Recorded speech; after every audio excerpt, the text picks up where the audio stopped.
Əvvəlki illərdə 9-cu sinif buraxılış imtahanı düşmüş. Belə bir sualın izahına baxaq. Buyurun müəllim. Əvvəlki illərdə 9-cu sinifdə çevrəyə aid düşmüş, çevrənin tənliyinə aid düşmüş belə bir suala baxaq. Sualda nə soruşur? X kvadrat üstə gəlsin, y kvadrat çıxılsın, 12x, y üstə gələk, 6y çıxaq, 4 bərabər 0 çevrəsinin radiusunu tapın.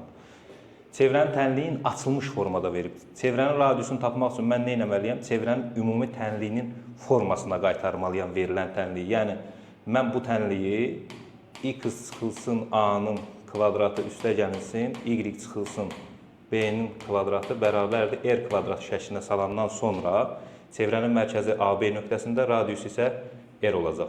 Onda gəlin bu çevrənin tənliyini yazaq. X kvadrat üstə gəlsin, y kvadratı çıxılsın, 12x üstə gəlinsin, 6y çıxılsın, 4 bərabərdir 0.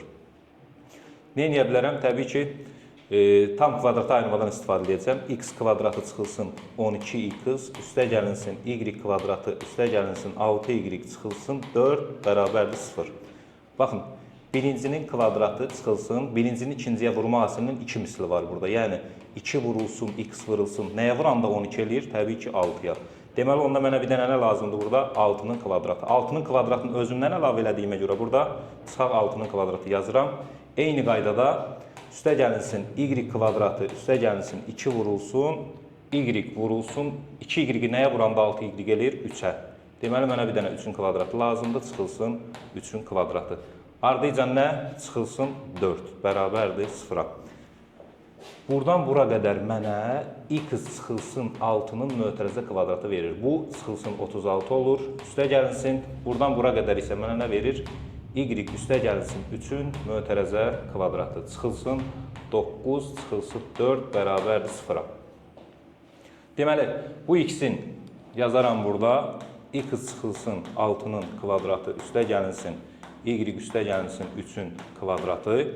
Mənfi 36, mənfi 9, mənfi 4 eləyir mənfi 49. Digər tərəfə keçirdəndə olur müsbət 49. Hazırda bax, buna və buna baxın. R-in kvadratının yerində nə dayanıb? 49. Deməli, R-in kvadratı nəyə bərabərdir? 49-a. Onda R nəyə bərabərdir? Təbii ki, 7-yə. Deməli, bizim çevrəmizin radiusu nə olacaq? 7. Dərslərimizə qoşulmaq üçün 055 597 0151 nömrəsi ilə əlaqə saxlaya bilərsiniz. Bu arada videonu bəyənməyi unutmayın.